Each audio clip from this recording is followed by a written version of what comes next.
নমস্কার তোমাদের সকলকে। আজকে এই ভিডিওতে আমি রিভিউ করতে চলেছি ADDA 24/7 থেকে প্রকাশিত তাদের নতুন বই আরআরবি বন্দে ভারত। আমি রিভিউ করছি, তোমরা ইতিমধ্যে খেয়াল করেছো, অর্থাৎ এই ভিডিওতে কিন্তু আমার বেশ কিছু ওপিনিয়ন থাকবে যেগুলো আমার মনে হয় তোমাদের জন্য গুরুত্বপূর্ণ এই কারণেই, কারণ এই বইটাকে নিয়ে সব মিলিয়ে 3টে এমন বই আছে যাকে কেন্দ্র করে আমি একাধিক প্রশ্ন তোমাদের কাছ থেকে পাচ্ছি। কেউ কেউ বলছে কনফিউজড আছি, তো সেইগুলো কিন্তু এই ভিডিওতে আমি ক্লিয়ার করব। তাই মন দিয়ে পুরো ভিডিও না দেখলে অ্যাটলিস্ট প্রথমে যেগুলো আমার ওপিনিয়ন থাকবে সেগুলো কিন্তু মন দিয়ে শুনবে, সেখানে কিন্তু অনেক কিছু তোমরা জানতে পারবে। তোমরা যারা এখন এই চ্যানেলটা সাবস্ক্রাইব করোনি তোমরা অবশ্যই সাবস্ক্রাইব করে দিও। বিভিন্ন রকম পরীক্ষার বিভিন্ন রকম বই সংক্রান্ত ভিডিও, সেটা বাংলা ভার্সনে হোক বা ইংরেজি ভার্সনে হোক, তার রিভিউ এবং ভিডিও আমি এখানে করে থাকি। একই সাথে তোমরা যারা আমাদের টেলিগ্রাম গ্রুপে এখনো জয়েন করোনি, ডেসক্রিপশনে দেখবে ভিডিও ডেসক্রিপশনে লিঙ্ক দেওয়া আছে, তোমরা চাইলে সেখানে ক্লিক করে জয়েন করতে পারো। এই বইটার অনলাইন পারচেস লিঙ্ক আমি পেলে সেটাও আমি ডেসক্রিপশনে দিয়ে দেবো। আর অফলাইনে কীরকম দাম চলছে, অর্থাৎ মেনলি কলেজ স্ট্রিটে ধরো, সেটাও কিন্তু আমি ভিডিওতে পরবর্তী সময় উল্লেখ করছি। তাহলে চলো কথা বলে নেওয়া যাক ADDA 24/7 পাবলিকেশনের আরআরবি বন্দে ভারত নিয়ে কিছু বিষয়। কী বিষয়ের মধ্যে 1 নম্বর তোমাদের প্রশ্ন থাকবে যে এই বইটা কিনবো কিনা। 2 নম্বর কেউ জিজ্ঞেস করছে আদৌ এখানে 4000 প্রশ্ন আছে কিনা, বা এই বইটাকে ইন জেনারেল আরও দুটো বইয়ের সাথে কম্পারিজন করলে আমরা কোথায় পাচ্ছি, সেইগুলো আমি এক এক করে ওপিনিয়নে রাখছি। শুরু করা যাক প্রথমে এই বইটার বিষয় দিয়ে। এটা কি বই? এটা হচ্ছে আরআরবি রেলের বিভিন্ন পরীক্ষার প্রিভিয়াস ইয়ার্সের বই। কোন কোন পরীক্ষা? যেমন কভারে দেখতে পাচ্ছি আমার লেখা আছে বড় করে NTPC, ALP, RPF, group D. কোন সাল থেকে কোন সাল? 2016 সাল থেকে বর্তমান পর্যন্ত। বর্তমান বলতে 2022 সাল অব্দি এখানে আছে। কি আছে না 43টা প্রিভিয়াস ইয়ার্স আছে, যেগুলো এখানে মক বলছে। 43টা প্রিভিয়াস ইয়ার্স 43। এই যেমন এই লাইনটা নিয়েও কেউ আমাকে জিজ্ঞেস করছিল, দাদা আমি বুঝতে পারছি না 40 বছরের প্রশ্ন আছে না বিগত 40 বছরের প্রশ্ন নেই। ওই যে বললাম 43টা সেট আছে, যেমন দেখায় তোমাদের এখানে এক ঝলক, এই যে 43টা মক সেট দেখতে পাচ্ছ, সেটাই বলছে 40 প্লাস সেই সেন্সে। ঠিক আছে, এবার প্রশ্ন হচ্ছে যে আমি যেটা বলছিলাম যে এর সাথে দুটো বইকে কেন্দ্র করে তোমাদের কনফিউশন আছে, সেটা আগে ক্লিয়ার করি। প্রথম হচ্ছে এইবারে নিয়ে যেটা বলছিলাম, এবারে আরেকটু কন্টিনিউ করে নিই। এটা হচ্ছে কিন্তু তোমার চ্যাপ্টার ওয়াইজ কোনো প্রিভিয়াস ইয়ার্সের বই নয়, কিন্তু এখানে কিন্তু তুমি নট অনলি জিকে যেমন আছে তেমনি ম্যাথ এবং রিজনিং, অর্থাৎ 3টে যে বিষয় থাকে রেলের পরীক্ষাগুলোর ক্ষেত্রে, 3টে বিষয় প্রিভিয়াস ইয়ার্স কিন্তু তোমার এখানে বিভিন্ন কোশ্চেন পেপার, যেটা যেই সালে যেই তোমার কি বলবো শিফটে হয়েছে সেইভাবে দেওয়া আছে এখানে, আমি দেখাবো একটু পরে। এবং ভালো দিকের মধ্যে হচ্ছে এগুলো কিন্তু ফুলি ব্যাখ্যা করা আছে, অর্থাৎ জিকেগুলো বা জেনারেল স্টাডিজ যাই বলো না কেন সেগুলো যেমন ব্যাখ্যা আছে, অঙ্কের সমাধান করা আছে, একই সাথে রিজনিংয়েরও সমাধান আমরা এখানে দেখতে পাচ্ছি। এবার প্রশ্ন হচ্ছে এই বইটার একটা অল্টারনেটিভ বই যেটা ইতিমধ্যে আছে, আমি স্ক্রিনে দেখাচ্ছি, কিরণ পাবলিকেশনের পার্টিকুলারলি যেটা আমি স্ক্রিনে দেখাচ্ছি সেটা আমি কথা বলছি, যেখানে 65টা সেট রয়েছে। এই দুটো বইয়ের মধ্যে কোন বইটা বেশি ভালো বা কি পাচ্ছে অ্যাকচুয়ালি সাদৃশ্য অর্থাৎ সিমিলারিটিস বা ডিফারেন্স কি আছে সেটা আমরা আগে দেখে নিই, তাহলে তোমাদের একটা সিদ্ধান্ত নিতে সুবিধা হবে যারা এই দুটো বইয়ের মধ্যে দেখছো। দুটো বইয়ের মধ্যে আগে দেখা যাক সিমিলারিটিস, মানে সমান কি বিষয় রয়েছে, সাদৃশ্য কি রয়েছে। দুটো বই একই রকম প্যাটার্ন, অর্থাৎ বন্দে ভারত আরআরবি এবং কিরণের যেটা 65 সেটস বইটা আছে, আমি স্ক্রিনে দেখালাম তোমাদেরকে, ওটারও ভিডিও আমি করেছি এর আগে আমার চ্যানেলে বেশ কিছু মাস আগে, তোমরা না থেকে থাকলে দেখতে পারো। দুটো বই প্যাটার্ন কিন্তু একই রকমই, ওখানেও বিভিন্ন আরআরবি পরীক্ষার প্রিভিয়াস ইয়ার্সগুলো আছে, এলোমেলোভাবেই আছে, মানে একটা কোশ্চেন পেপার যেরকম থাকে যে মিলিয়ে অঙ্ক, জিকে আর তোমার রিজনিং থাকবে সেরকম। কিরণের প্র্যাকটিসের যেটা আমি লাস্ট ভিডিও করেছি, যেখানে তোমরা দেখবে যে জেনারেল স্টাডিজ আলাদা, ম্যাথ আলাদা, রিজনিং আলাদা করে দেওয়া আছে, সেরকম না, একসাথে মিলেমিশে আছে। আর দুটো বইয়ের ক্ষেত্রেই তাই, মানে বন্দে ভারত এখানেও তাই আছে, কিরণের সেই 65 সেট যেটা বলছি বাংলা ভার্সনের ক্ষেত্রে একই আছে। 2 নম্বর দুটোই বাংলা ভার্সন। আমি কিন্তু এখানে ইংরেজি ভার্সন বইয়ের কথা এখনই বলছি না, অর্থাৎ যারা বাংলা ভাষায় প্রিভিয়াস ইয়ার্স দেখতে যাচ্ছ সেই প্রসঙ্গে কিন্তু আমি এখনো আছি। এবং দুটোরই এক্সপ্লেনেশন আছে, অর্থাৎ কিরণের ওই বইতেও এবং এই বইতেও তোমার সমস্ত জিকে বলো, অঙ্ক বলো, রিজনিং বলো, ফুলি সলভড এবং এক্সপ্লেন ব্যাখ্যা কিন্তু করা আছে। এবং আর একটা নেগেটিভের জায়গা থেকে দেখতে গেলে দুটোতেই কিছু তোমার প্রিন্টিং মিস্টেক রয়েছে, আর কিরণে একটু বানান ভুলেও দেখতে পাওয়া যায় বেশি। এবার বড় ডিফারেন্সের জায়গা থেকে আসি, পার্থক্য কোথায় কিরণের সেই 65 প্রিভিয়াস ইয়ার্স আর এই ADDA 24/7 43 সেটের ক্ষেত্রে। যেমন একটা আমি বুঝতে পারছো, ওখানে 65টা সেট রয়েছে এখানে আছে 43টা, অর্থাৎ 22টা সেট কিন্তু কিরণের বইতে বেশি রয়েছে। এটা একটা ডিফারেন্স। এই ডিফারেন্সের ফলে যেটা হয়েছে, ওটার দাম একটু বেশি, ওটা মানে 599 সামথিং, এটার দাম আমি দেখাচ্ছি একটু পরে, তা বলে দিই এখানে 549। ফলে যেটা হয়েছে, ডিসকাউন্ট দেওয়ার পরও কিন্তু এই বইটা তোমাদের কম দাম পড়বে। ওখানে সেট বেশি আছে কিরণের বইতে, কিন্তু এটার দাম কম পড়বে, এখানে 43 সেট আছে।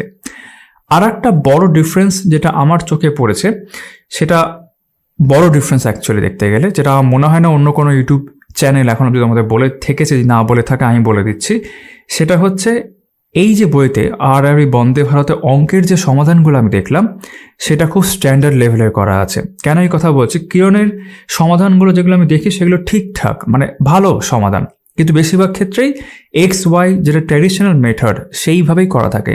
বেশ কিছু অঙ্কের ক্ষেত্রে XY দরকারও আছে, কিন্তু তোমরা যদি বর্তমান সময়ে অঙ্ক যারা প্র্যাকটিস করো বা বিভিন্ন কোচিং সেন্টারে যদি দেখো, ফর এক্সাম্পল তোমার ধরো গগন প্রতাপ যেভাবে অঙ্ক করাচ্ছেন, বা আদিত্য রঞ্জন যেভাবে অঙ্ক করাচ্ছেন, ঠিক আছে, রাকেশ যাদব যেভাবে অঙ্ক করাচ্ছেন, বা এখানে আড্ডা 24/7-এরই যেহেতু বই, তারা, আমি তাদের ভিডিও দেখি না সেভাবে, বাট তারা হয়তো যেভাবে অঙ্ক করায়, অর্থাৎ একটা মডার্ন অ্যাপ্রোচ অঙ্কের ক্ষেত্রে যেভাবে অঙ্কটা তাড়াতাড়ি করা যাবে। ফর এক্সাম্পল রেশিও মেথড, আমি এর আগের ভিডিওতে তোমাদের বলছিলাম যে রেশিও মেথড যদি আমি ইউজ করি বা ফ্র্যাকশন মেথড যদি আমি ইউজ করি, একটা অঙ্ক করা অনেক সহজ হয়ে যায়, অনেক ফাস্ট করা যায়। সেই আধুনিক অ্যাপ্রোচগুলো কিন্তু আমি দেখলাম এই বইয়ের অঙ্কের সমাধানের ক্ষেত্রে রয়েছে, যেটা আমার খুব ভালো লেগেছে। তো এটা কিন্তু একটা বড় প্লাস পয়েন্ট আরআরবি বন্দে ভারতের ক্ষেত্রে আমি দেখলাম।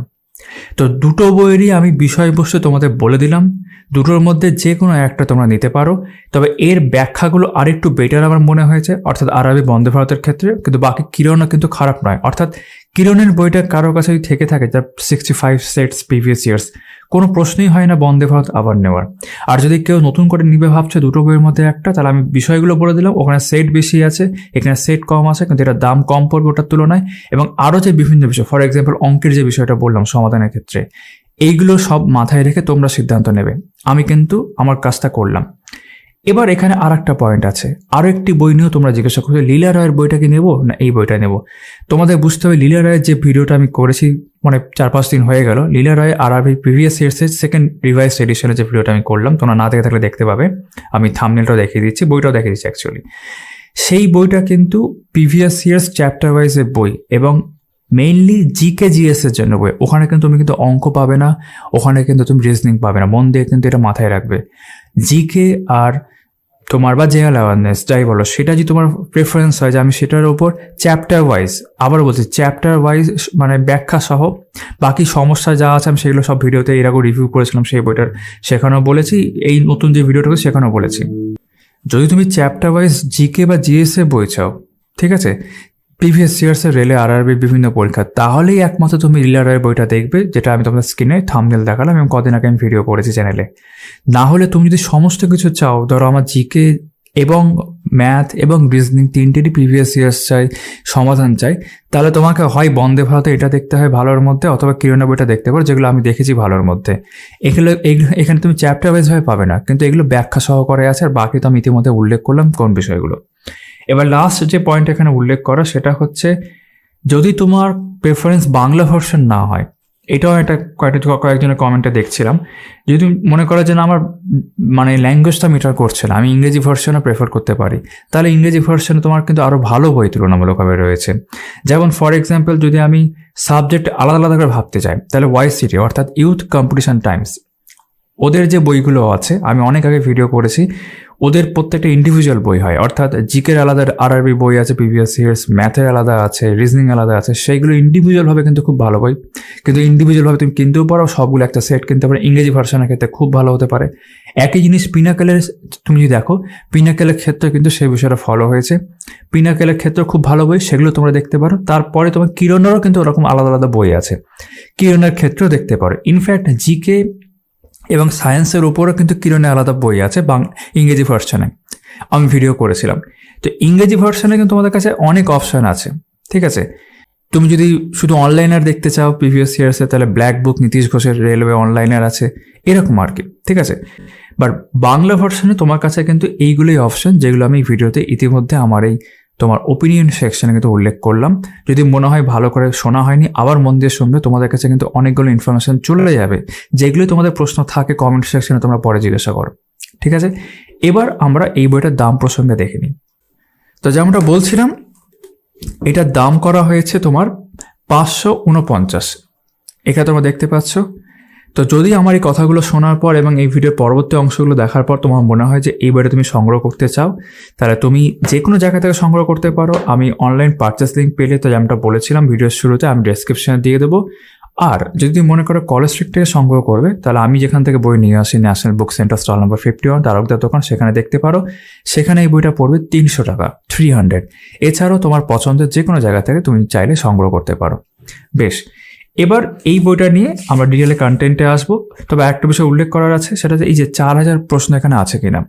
তো আমার উত্তর হচ্ছে, উত্তর কেন আমি এখন তোমাকে দেখিয়ে দিচ্ছি।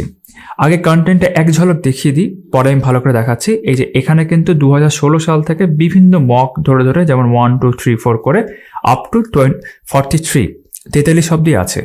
এর মধ্যে 4টে রকম পরীক্ষা আছে, এনটিপিসি আছে, এএলপি আছে, আরপিএফ আছে, গ্রুপ ডি আছে। এবার এনটিপিসির মধ্যেও ম্যাক্সিমামটা যে স্টেজ 1 সিবিটি 1 সেটা আছে, এবং বাকিটা স্টেজ 2 অর্থাৎ সিবিটি 2 আছে। এরকম অন্যগুলোর ক্ষেত্রেও আছে। কিছু পরীক্ষা হয় যেটা 100 নম্বরে হয়, কিছু পরীক্ষা হয় যেটা 120 নম্বর হয়, সিবিটি 1 সিবিটি 2 এর ক্ষেত্রে দেখতে পাই। এএলপি গুলো যেমন 75 করে আছে, ঠিক আছে। বাকিগুলোর ক্ষেত্রে 120, 100, এইভাবে যেমন গ্রুপ ডি 100 মধ্যে দেখেছি, আরপিএফ 120 এরকম ভাবে আছে। তো সব মিলিয়ে আমরা কি দেখতে পাচ্ছি সেটা তোমাদের আমি দেখাচ্ছি। যেমন তোমরা এখানে দেখো, আমি তোমাদের সুবিধার্থে এটাকে জুম করছি, এটা আমি অলরেডি বানিয়েছি। তো এই বইটায় টোটাল 43টা সেট রয়েছে, যেমনটা আমরা জানি। তো সেট 1 থেকে 13 অবধি পুরোটা এনটিপিসির উপর আছে। এর মধ্যে 10টা সেট সম্ভবত আমি দেখাবো এনটিপিসি সিবিটি 1-এর অর্থাৎ স্টেজ 1, বাকি 3টে মতো স্টেজ 2 এর আছে। টোটাল আমি দেখতে পাচ্ছি এখানে 1360, ঠিক আছে। 1360টা কোশ্চেন কিন্তু এখান থেকে আছে। তারপর 14 থেকে 18 অবধি যদি আমরা দেখি, এই অংশটা আছে এলপির ওপর। এলপি থেকে প্রশ্ন আছে 375, আশা করি তোমরা বুঝতে পারছো। তারপর 19 থেকে 28 অবধি আছে টোটাল 1200টা প্রশ্ন আরপিএফ এর ওপর, ঠিক আছে। আরপিএফ এর বিভিন্ন পরীক্ষা এসআই কনস্টেবল মিলিয়ে আছে আর কি। তারপর 29 থেকে যদি 38-এ আসি, আবার আমরা এনটিপিসি দেখতে পাচ্ছি, লেটেস্ট যেগুলো পরীক্ষা হয়েছিল এনটিপিসির। এখানে 1100টা প্রশ্ন আছে। এখানেও সিবিটি 1, 2 অর্থাৎ স্টেজ 1 স্টেজ 2 মিলেমিশে আছে পরপর। আর শেষ যদি আমরা 39 থেকে 43 দেখি, তাহলে সেখানে 5টা মতো সেট আছে গ্রুপ ডির। তো টোটাল যদি কাউন্ট করা যায়, যেটা আমি পাচ্ছি, এখানে 4535টা প্রশ্ন আছে। তার মানে এই যে ক্লেমটা যে 4000-এর উপর এমসিকিউ আছে, এটা একদম সঠিক। এবার আমি তোমাদের কন্টেন্টটা আর একবার দেখিয়ে দিচ্ছি। কন্টেন্টের মধ্যে তোমরা যেটা দেখতে পাবে যে কোন দিন পরীক্ষা হয়েছে কোন শিফটের। তো আমি তোমাদের কুইকলি দেখাচ্ছি, তোমরা চাইলে থামিয়েও দেখতে পারো। তো আমি আর উল্লেখ করবো না, তোমরা জাস্ট পরপর দেখতে থাকো। মক 1, মক 2, তো এখানে দেখবে 1 থেকে 10 অব্দি আমরা কিন্তু এনটিপিসি দেখতে পাচ্ছি। এনটিপিসি তো তার পরেও আছে, এনটিপিসি অ্যাকচুয়ালি স্টেজ 1, ঠিক আছে, বা সিবিটি 1।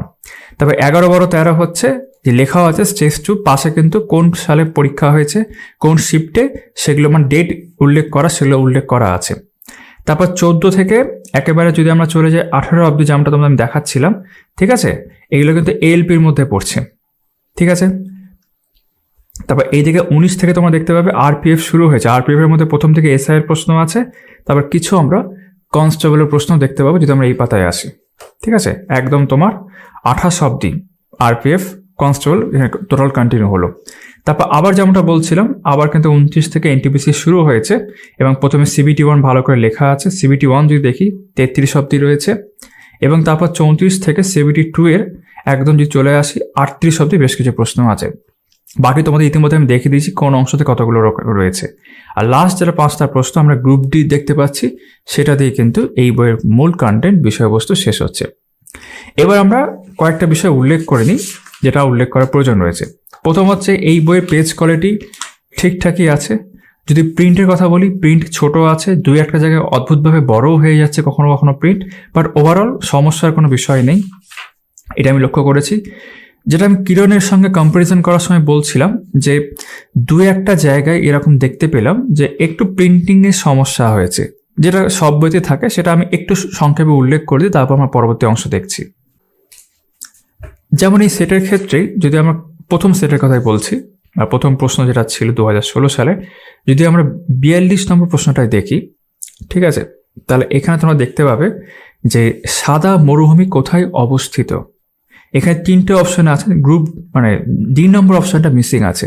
তাতে অসুবিধার কিছু নেই, কারণ এটার আনসার হচ্ছে গুজরাটে, এবং সেটা ব্যাখ্যাও যদি আমরা তোমাদের এখানে দেখাই খুব ভালোভাবে কিন্তু দেওয়া রয়েছে। এই যে এটা 42 নম্বর ব্যাখ্যাটা দেখতে পাচ্ছ, কচ্ছের রান আর কচ্ছ বলা হয়, সেটা কিন্তু ব্যাখ্যাটা সুন্দর করে দেওয়া রয়েছে।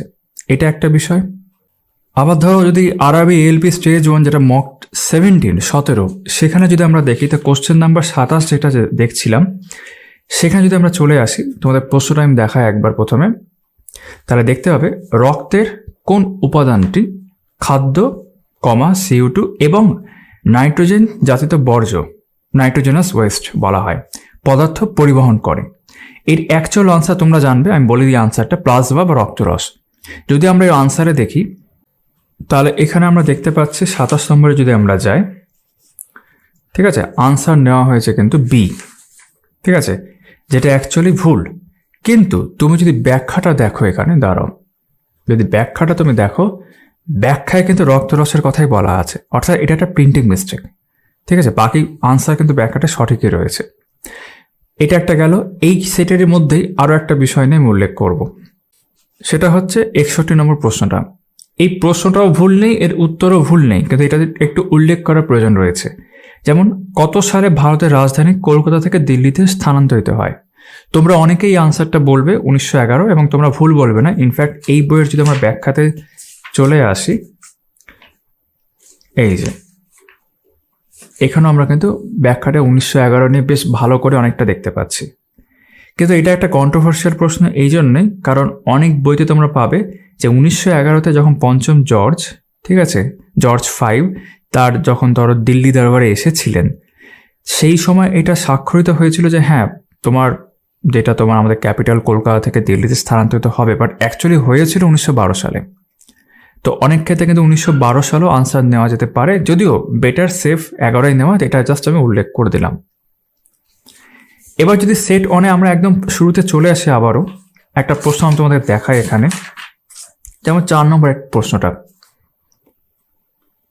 কি বলেছে, কোন ভারতীয় 2014 সালে শান্তির জন্য নোবেল পুরস্কার জিতেছিলেন? যদি ভালো করে প্রশ্নটা না পড়ে আনসার করতে যাও, দ্রুত গতিতে আনসার করতে যাও, তাহলে কিন্তু তোমরা হয়তো ভুল করে মালালা ইউসুফজাই হয়তো করে দিতে পারো। কিন্তু এখানে জিজ্ঞেস করছে ভারতীয়, তো এটার ব্যাখ্যাটা ভালো হওয়া প্রয়োজন ছিল। আমি দেখলাম ব্যাখ্যাটা বেশ ভালো দিয়েছে তারা অ্যাকচুয়ালি। তো ব্যাখ্যাটা যদি এখানে আসো 4 নম্বর প্রশ্নের, এরা বলে দিচ্ছে 2014 সালে নোবেল শান্তি পুরস্কার দুটো অংশে ভাগ করা হয়েছিল।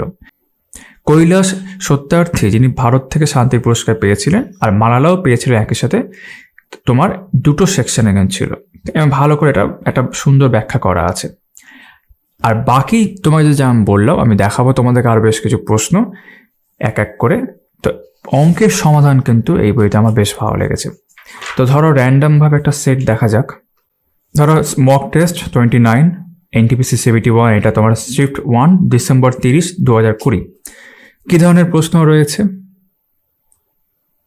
এটা তো প্রিভিয়াস ইয়ার্স, এটা তো কোনো প্র্যাকটিস সেট নয়, তোমরা অন্যগুলো বইতেও পাবে এইগুলো আর কি।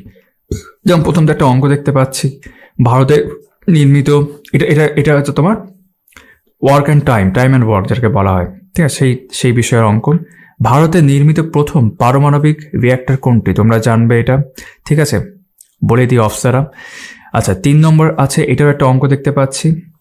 অঙ্কের বিষয় আছে অমেরুদণ্ডী প্রাণীর অন্তর্গত নয় কোনটি, সেটা জিজ্ঞেস করেছে এখানে। নিম্নলিখিত কোনটি স্নায়ুতন্ত্র দ্বারা গঠিত, যা প্রবর্তিত ক্রিয়া এবং মস্তিষ্কের স্পন্দনে আসা যাওয়ার উপর নিয়ন্ত্রণ বজায় রাখে, সেটা কোনটা জিজ্ঞেস করেছে। কম্পিউটারে একটা প্রশ্ন রয়েছে, ঠিক আছে। রিজনিং এর প্রশ্ন দেখতে পাচ্ছি, অঙ্কের আছে। 2018 সালে নিপা ভাইরাসের প্রকোপ কোথায় দেখা গেছিল? নিপা ভাইরাস প্রথম তো জাপানে শুরু হয়েছিল তোমার 1950s-এ। তো কোথায় প্রকোপ দেখা যায়, এটা কারেন্ট অ্যাফেয়ার্সের একটা প্রশ্ন, ঠিক আছে। ভারতের সর্বাধিক স্বর্ণ উৎপাদনকারী রাজ্য কোনটি? এটা জিওগ্রাফির মধ্যেও আসতে পারে, স্ট্র্যাটেজিকও ভাবতে পারে এটাকে। কিংডম অ্যানিম্যালিয়ার অধীনে নিচে দেওয়া কোনটি শ্রেণীবদ্ধ করা হয়েছে? ঠিক আছে, এরকম বেশ কিছু ব্রেনিং প্রণালী যুক্ত করে কোনটা জিওগ্রাফির মধ্যে আসে বা স্ট্র্যাটেজিকও ভাবতে পারো। 1 কিলোবাইট হচ্ছে কত বাইটের সমান জিজ্ঞেস করা হয়েছে, এটা একটা অঙ্কের প্রশ্ন। নিচে দেওয়া কোন স্থানটি হচ্ছে দক্ষিণ আফ্রিকার প্রশাসনিক রাজধানী স্ট্র্যাটেজিকের প্রশ্নের মধ্যে পড়ছে। তারপর এখানে বেশ কিছু অঙ্ক দেখতে পাচ্ছি, ঠিক আছে। তারপর তোমার দাস বংশের স্থাপনাটা কে করেছিলেন? দিল্লি সুলতানের, ঠিক আছে, হিস্ট্রির মধ্যে। নিচে দেওয়া কোনটি হচ্ছে প্রেজার ইজ ডিজায়ারেবল, এই দাবি সম্বন্ধীয়, এই যেখানে রয়েছে। এবার যদি আমরা পরে পেজে চলে যাই, আমি সবগুলো দেখলাম বড় হয়ে যাবে, কিছু স্কিপ করে দেখাচ্ছি। দি রিপাবলিক গ্রন্থটি কে লিখেছেন? যিনি লিখেছেন তিনি গ্রিসে থাকতেন, ঠিক আছে।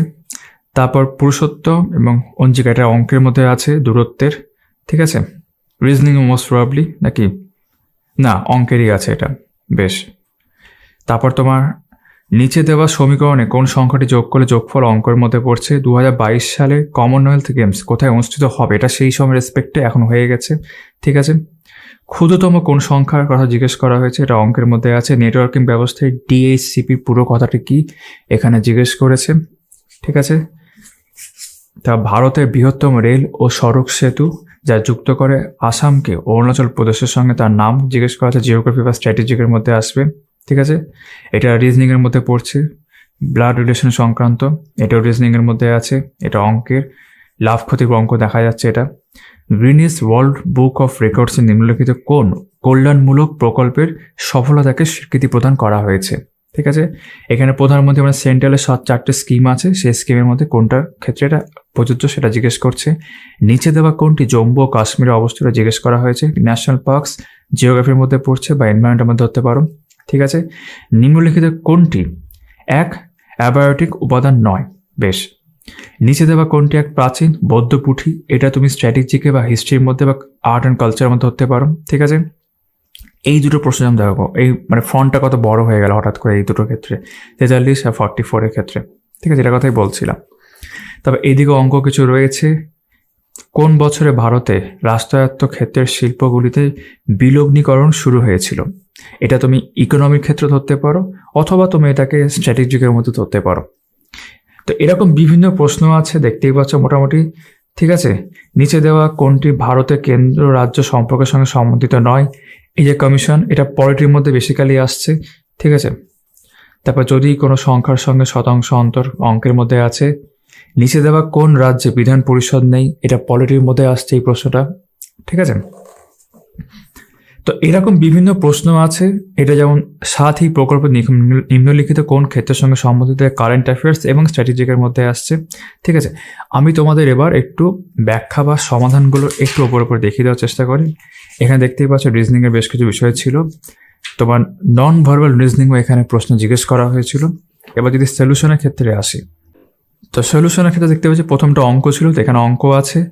এবং অঙ্ক বলো বা তুমি জিকে পোর্শন বলো, যে ব্যাখ্যা বা সমাধান, সেগুলো আমার বেশ ঠিকঠাক মনে হয়েছে, বিশেষ করে অঙ্কের ক্ষেত্রে, ঠিক আছে। অঙ্কের ক্ষেত্রে রেশিও মেথড ধরে বা ফ্র্যাকশনাল মেথড ধরে অঙ্ক যেখানে যেখানে করা যেতে পারে সেখানে করা উচিত। আর সেটা দেখলাম এই মানে এটা তো প্র্যাকটিস সেট নয়, প্রিভিয়াস ইয়ার্সের বই, এখানে বেশিরভাগ ক্ষেত্রে দেখলাম সেই বিষয়গুলো চোখে পড়লো আমার। তো যেই বিষয়টা আমার ভালো লেগেছে। আর ব্যাখ্যার ক্ষেত্রে যেমন ধরো এক লাইনে ছেড়ে দেওয়া হয়েছে, এমনটা খুব কম ক্ষেত্রে দেখলাম। অন্তত 2-3টা লাইন করে কিন্তু ব্যাখ্যা আমার চোখে পড়েছে, যেটা ভালো বিষয়। যে বইয়ের ক্ষেত্রে যেই বিষয়টা আসবে সেটা সেই বইয়ের ক্ষেত্রে উল্লেখ করতে হবে, সেটা ভালো দিক হোক বা খারাপ দিক হোক, বুঝতে পারলাম। তো এইভাবে কিন্তু এখানে সমাধানগুলো আমরা দেখতে পাচ্ছি বা এক্সপ্লেনেশনগুলো আমরা দেখতে পাচ্ছি এই পার্টিকুলার মকটার ক্ষেত্রে। মক বলা ভুল হবে, প্রিভিয়াস ইয়ার্সের ক্ষেত্রে, ঠিক আছে। এইভাবে ভালোভাবেই রয়েছে। যদি অঙ্কগুলোর ক্ষেত্রে তোমরা দেখো, ভিডিও থামিয়ে দেখবে, বেশ সুন্দর করে সমাধান রয়েছে কিন্তু অ্যাকচুয়ালি যেভাবে করা উচিত। তো এটাই আমার বক্তব্য ছিল এই বইটাকে কেন্দ্র করে ওভারঅল। আমি ভিডিওটা বড় করবো না, এটা রিভিউ ভিডিও, এটা শুধু বই দেখানোর ভিডিও ছিল না। এই ভিডিও থেকে আশা করি তোমরা অনেক কিছু জানতে পারলে। তোমাদের কনফিউশন সংক্রান্ত বিষয়গুলো আমি অলরেডি অ্যাড্রেস করেছি ভিডিওর প্রথম দিকেই। তোমাদের সকলের সাথে আমার আবারও দেখা হবে, কথা হবে আমার পরবর্তী ভিডিওতে। চলো তাহলে।